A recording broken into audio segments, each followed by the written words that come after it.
سلام طعنا فقري ببزلكم ويبصحكم كبرات تلتي تግራይ ስትሪም ሚዲያ ዜናታት ዘሰዓትኖ ብፈለማ አርእስተ ዜና መቐለ ኣብ ክባኣትያ ዝብል ሓበሬታ ወፂኡ ብኩሉ ወገን ዝቀረቡ ሓሳባት ዝርዝር ሒዝናዮም ኣለና ኣብ ሕዳር ጽዮን ማርያም ዘጋጠመ ዘይተሰምዐ ሓበሬታ ኣሎ ክነቅርበልኩም ኢና አብይ አህመድ ምስ ጸሐፊ ወፃ ጉዳይ አሜሪካ ማርኮ ሩቢዮ ተማሊ በስልኪ ከምዝ ተዘራረበ ተፈልጦም አባል መሪሕነት ብልጽግና ኦሮሞ ነበር መልኬሳ ገመቹ ስለ ትግራይ ሐዱሽ ሓበሬታ ካፊልሎም ኖሎሚና ገውመን ካልኦትን ዝርዝር ዜናታት ሒዝናልኩም ቀሪብና ኣለና ሚዲያና ሰብስክራይብ ምግባር ቤተሰብ ኩኑም ናብቲ ፈላማይ ዜና ክንሰግር ሰናይ መከታተል መቐለ ኣብ ክባኣትያ ተባሂሉ ነዚ ዝበለ ድማ ወናነ ሚድያ ደደቤት ዶክተር ሃይለ አረፋይነን ትኸውን አባላት አርሚ 31 ምዃኖም ዝተፈለጠ ኮይኑ ምስ ዕጥቆም ይንቀሳቀሱ ከም ዘለው አብሪሁም እቲ ቪድዮ ክንእንግደኩም ሰበር ዜና ሒዘ መጽእ ዘለኹ ሰበር ናይ ሰዓት እዚ ከምዙ ትሪእዎ ዘለኹም መቐለ ኣብ ክባኣትያ ዝብል ርእሲ ይበየለኹም ናልዋሽ በብዙሕ መንገዲ ሙፁ ስለ ዘይተርፎ እቲ ኩነታት ይመስል ዝብል ማሕበረሰብና ክፈልጦ ስለ ዘለዎ እምበር ዘደናግጽ ነገር ዘደናግጽ ክባ ስለ ዝኾነ ይኮነን ከባቢ 100 ዝኾኑ እዮም እስካዕ ሕዚ ብዘሎ ሓበሬታ 100 ዝኾኑ ካብኡን ላዕለ ይኮኑን 100 ዝኾኑ ምናልባሽ ምስዓቶም ተተሓሓዘን ድሕሪት ንቅድሚት ኣሎ ደየለን ዝብል መጽናዕት ዘድልዮ እዩ ምርዓይ ዘድልዮ እዩ ነገር ግን ድሽቃ ዝሓዙ ብሬን ዝሓዙ ከላሽን ዝሓዙ እዮም አባላት ሰራዊት አርሚ 31 እዮም ንመቐለ ኣብ ከባቢኣ ጠቕላላ ዝናይ አሪድ ከባቢ ኣብቲ እንዳገባራት ከባቢ ከም ዘለው እዮም ሓቢሮምና ዘለው እዚኦም እንዳኽገብሩ እዮም መጽኦም አርሚ 31 ዝነበረትሉ ኣብ አራጉረ ከባቢ ኣብ ቀላቅል በረኻታት ናይ ዓፋር መዋስንቲ ብበረሕ ለገጽ ብለይሰኣ ከባቢ ከም ዝነበረት ፍለጥ እዩ ከም ዘላ ይፍለጥ እዩ ካብዚኣ ግን ካብ አርሚ 31 100 ዝኾኑ ሰባት መቐለ መጽኦም ታይ ክገብሩ እዮም ዝኽእሉ ዝብል ብዙሕ ምግማት ይከኣል ይኸው ምዚ ተታሒዙ ንብዙሕ እዋን ንመሪሕነት ሕወሓት ብምቋም ዝፍለጥ ዶክተር ጎይቶኦም ሞይውን ዘጻአት ዝተባሃለ ጸሓፊ ሓደ ሓበሬታ ኣካፊሉሎም እቲ ጽሑፍ ህጹጽ ሓበሬታ ኢሉ ዝጅምር ኮይኑ ዝፈሸለ ሕዳር ጽምዶ ብማሾ በየነ ዘነበ ዝምራሕ ካልኣይ ዙር ፈተነ ዕልዋ መንግስትን ብዝምልከት ይብል ናይሎም ዘመን ሕዳር ጽዮን ጽምዶ ዝብል ሽም ተዋሂቦ ክኽበር እዩ ተሓሲቡ ነይሩ ካብ ሃይማኖታዊ በዓልነት ናብ ናይ ህግደፍ ፌስቲቫልነት ክልወጥ ባንዴራ ኤርትራን ህግደፍን ክስቀሉ ንህግደፍ ዘወድሱ ንትግራይ ዘቆናብፁ ደርፍታት ክድረፉ ክዕለሉ እቲ ብሰራዊት ኤርትራ ኣብ ሓንቲ ፀሓይ ልዕሊ 1300 ደቁ ዝሓረድዎ ወላዱ እውን ኣብ መዓወር ወዱ ተገዲዱ ዕልል ክብል እዩ ተሓሲቡ ነይሩ ሃይለ አረፋይነ ብ32 ስናኑ ዝስሕቀሉ ዝነበረ ብስራት ንሱ ነይሩ ንዑ ንምስላት ካብ ኤርትራ ብርክት ዝበሉ ካህናት ምእመናን ከየንትን መርሓት ሃይማኖትን መጽኦም እዮም ነቲ ጽምብል ንኸኽብሩ እንማሾ በየነ ሙሉእ ምድላዋቶም ወዲኦም አውቶቡሳት ተዳልዮም እናተጸበዮም ነይሮም ኣብ መንጎ እቲ ሓበሬታ ፈለማ ናብ ፌደራል መንግስቲ በፂሑም ፌደራል መንግስቲ ድሮናት ከንቀሳቀስ ይጅምር ቀፂሉ እቲ ሓበሬታ ናብ ታደሰ ወረደ ይበጽሕ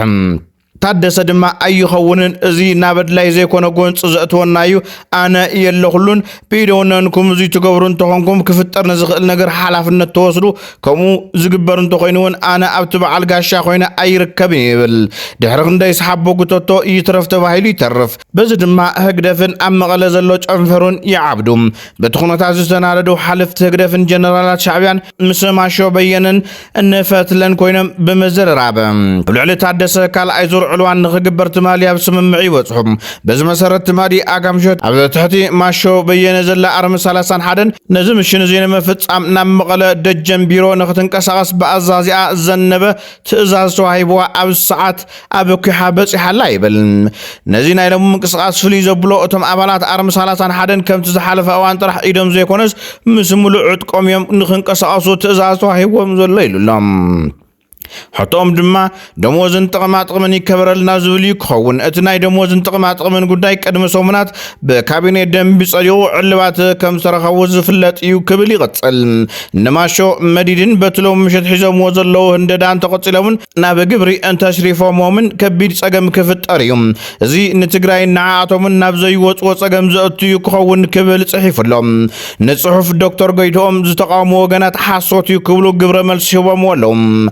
ኣብዚ ጉዳይ ዝተፈላልዩ ሰባት ሓሳቦም እናሃቡ ዝርከቡ ኮይኖም ካብ ኣፈኛታት ሓራ መሬት ሓደ ዝኾነ ደስያ አሸናፊ ኣርሚ 31 ፈሪሳ ክብል ዝጽሓፈ ኮይኑ ኣብ ወረዳ 70 እንደርታ ጣብያ ደርጋ ዓጀን ቁሸት ዓጸጻ ድፋዕ ሒዞም ዝነበሩ ናይ ኣርሚ 31 ተጋደልቲ ምስ ሙሉእ ዕጥቆም ማለት እውን ዲሽቃ ብሬን ስናይፐር ክላሽን ዝተዓጠቁ እንትኾኑ ዝኸረዩ ኮይኖም ምኽንያት መኸረዮም ድማ ኣብዚ መቐመጢና እንታዩ ምስ ሓራ መሬት ዘለው ብጾት ናይ ንዋጋን ናይ ክልተ ወርሒ መሃያ ኣይተኸፈለናን ኣብ ቁርን ፀሓይን ደርቢኹምና ቆላሕ ዝብለና ሰብ የለን ስለዚ ንሕና ናብ ገዛና መኻድሕሽና ብምባል ኩሓ ብምጻሕ ኣብ ኩሓ ምስ በጽሑ ድማ ናይ ክፍለ ከተማ ኩሓን ወረዳ እንደርታን ምምሕዳር ኣብ ኢትዮጵያ ሆቴል ድራር ክነብልዐኩም ዝበልዎም ብድራር ኣይንጥበርን እናትኩም ምግቢ ንበልዕን ቢሮታትና ንዓጺሎም ብሰሜን እዚ ገረም ናብ መቐለ ይጓዓዙ ስለዘለው ደላይ ለውጥ መንእሰይ መቐለ ኣቀባበላ ግበረሎም ክብል ጽሒፎም ኣርሚ 31 ኮር 312 ክፍለ ሰራዊት ረመጽን ሰጋርንየን ፈሪሰን ዘለው አይሉ ጽሒፉሎም በተመሳሳለ ድማ ኣመሓዳር ዞባ ደቡብ ትግራይ ነበር ኣይተ ሃፍቲ ኪሮስ ድማ ሓይልታት ጸጥታ ትግራይ መፍትሕ ጸገም ካን ጸገም ህዝባን ኣብ ኢድካ ይሞብትሎ ምስ ጀመርካ ይቐጽል ምስ ተኸለኻ ኣይትለምን ክብል ጽሒፉሎም ካሊብ ዙ ጉዳይ መልክቱ ዝጽሓፈ ድማ ደጋፊ ህወሓትን አክቲቪስትን ልፍዓተይ ተስፋ ኮይኑም ባዕሉ ታደሰ ወረደዩ ዝመርሖ ዘሎም ወደሽ ከተደፋሽ ቢረቅጡሽ አይክፋሽ ይብሉ ፈተውትና ክብል ፍርቅ ለይቲ ጽሒፉሎ ኣብ ዙ ጉዳይ መልክቶም መዚ ተኣሳሲሩ ናይቲ ምትካላት ባንክ አካውንት ተዓጢ ዝብል ሓበሬታ ኣሎም ሓቃውነቱ አረጋጊጽና ክነስዕበልኩም ኢና በተጸራሪ ወገን ድማ ደገፍቲ ጊዜያዊ ምምሕዳር ዝኾኑም አሃዱታት ትግራይ ብሰንኪ ምቁራጽ ደሞ ይበታተና ኣለዋ ዝብል ናይ ሓሶት ሓበሬታ ንኣብነት ኣርሚ 31 ግዳይ ናይ ተሓሶት ሓበሬታ ኮይናላ አሃዱታት ትግራይ ኣብ ሙሉእነትን ብርቱዕን ኣብ ዘለዋሉ እዋን ደሞዝ ድማ ከም ዘይተቋረጸን ፍጹም ዝብተን ሰራዊት ከም ዘለን ዝተረጋገጸ ሓበሬታ እዩ ክብሉ ጽሒፎም ወሲኾም ድማ ካሊ ኣብ ልዕሊ ፕሬዝደንት ታደሰ ወረደ ዝውዛዕ ዘሎ ኣባይታ ዘየለ ፍጹም ናይ ሓሶት ሓበሬታ ፕሬዝደንት ታደሰ ወረደ ነዚ ግዜ ዝምጥን መሪሕነት ከም ይጽዕድ እዩ ዘሎ ክብሉ ገሊጾም ኣሎም መቐለን ከባቢያን ሰላም ከም ዘየለ ዝውዛዕ ዘሎ ሓበሬታታት ድማ ፍጹም ናይ ሓሶት ምዃኑ ተረጋጊጹሎ ክብሉ ተረጋግዑ ክብሉ ጽሒፎም ኣለዎም ናብ ካልእ ዜና እንትንሰግር ድማ ንትግራይ ዘጥፋእ ዘሎ ስብሰባ ኢሉ ሓላፊ ቢሮ ባህልን ቱሪዝምን ዶክተር ጽባህ ገብረ እግዚአብሔር ትግራይ ህዝብ እንታይ ይጥፋእ ኣሎ መስል ናይ ስብሰባ ባይዘ ሓደ ዓመት ውሽጢ ካልኩሌት ገይረስ 174 ገለ ካብሉ ኾኑ መዓልታት ናይ ስብሰባ መዓልታት ኣነ ኣጋጣሚ ኣቶም ኩሎም ንሳተፍ ሰብ ትኾን ነይረ تقولف بيرو قدمت انتتاو كوينات استجمر صقنا حوالت اخصوم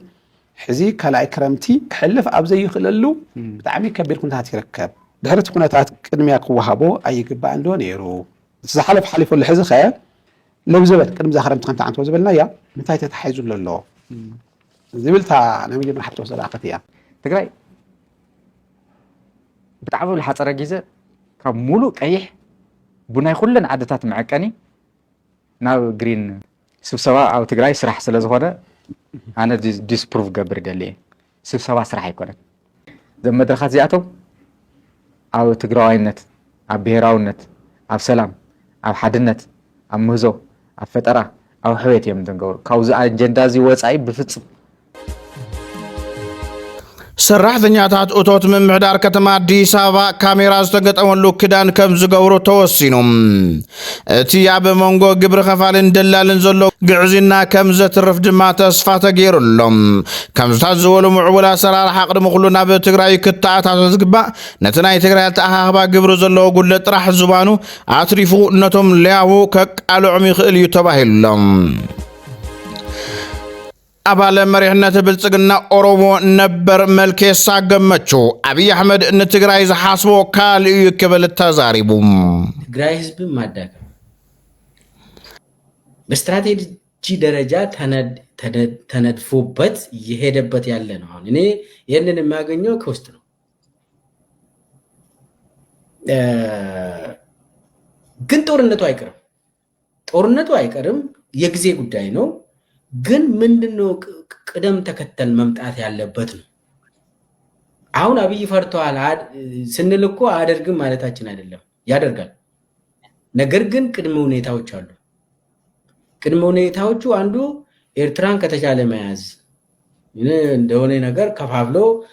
መያዝ ማለት ነው። ከፋፍሎ መምታት በትግራይ ፖለቲካ ላይ በቃ ዝም ብሎ መነጠል ማለት ነው። ሁለቱም እንዳይገናኙ ማድረግ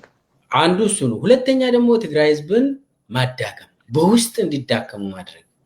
እሱ ደግሞ የኢኮኖሚ መዋቅሮቹን ትግራይ ውስጥ መምታት ይሄ እንግዲህ ህዝብ ላይ ነው ጦርነት ኢኮኖሚ አብይ አህመድ ምስ ጸሐፊ ወፃኢ ጉዳይ አሜሪካ ማርኮ ሩቢዮ ትማሊ በስልክ ከም ዝተዘራረበት ፈሊጦም ጸሐፊ ጉዳያት ወፃኢ አሜሪካ ኢትዮጵያ ምስ ጎረባብታ ተሳንያ ንዞባው ርግኣትን ምዕባለን ክሰርሕ ይግባእ ምርግጋጽ ዞባው ርግኣትን ምዕባለን ሓደ ካብ ቀዳምነት ፕሬዚደንት ትራምፕ ኢሉ ከም ዝተዛረቦን ጉዳይ ባሕሪ ዝምልከት ግዚኡ ዝሓለወ ከም ዘይኮነን ጠጠው ከብሎ ከም ዝሓብሮን ዲፕሎማቲክ ምንጭታት ሓቢሮም ፕሬዚደንት ቦርኪና ፋሶ ካፒተን ትራውሬ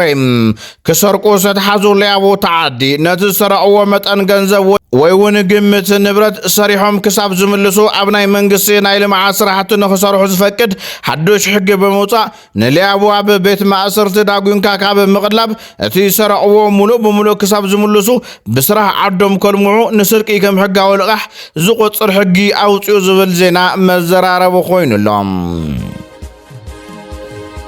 ኣብ ኬንያ ዘሎ ወታደራት እንግሊዝ ኣብ ጸዳው ዓመፅ ቅትለትን ምግሃስ መሰላት ይሳተፉ ከም ዘሎ ፓርላማ ኬንያ ከሲሱም ብዛዕባ እቲ ጉዳይ ኣብ ዘውፅኦ ፀብጻብ እቶም ንሰራዊት ኬንያ ኣብ ምስልጣን ዝተዋፈሩ ወታደራት እንግሊዝ ኣብ ምዕናው ኣከባቢ ኢድ ከም ዘለዎም እዩ ዝወቅስ ኤምባሲ እንግሊዝ ኣብ ናይሮቢ ብወገኑ ነቲ ክስታት ክምርምሮ ምዃኑ ብምግላጽ ኣብቲ ዝቐረበ ርኢቶን ሪፖርትን ግን ካልኦት ናይቲ ኤምባሲ ስራሕቲ ክካተቱ ይግባእ ክብል ወቂሱሎም ዜናታት ሰዓት ንዞም ዝኸታተልኩሞም ይመስሉ ነይሮም ንምክታልኩም ኣመስጊና በአቀራርባና ትሕዝቶና ንተፈትኹምና ሳብስክራይብ ምግባር ሕለፉ ሰላም ንህዝቢ ትግራይ ሰላም ንኹሉ ወዲ ሰብ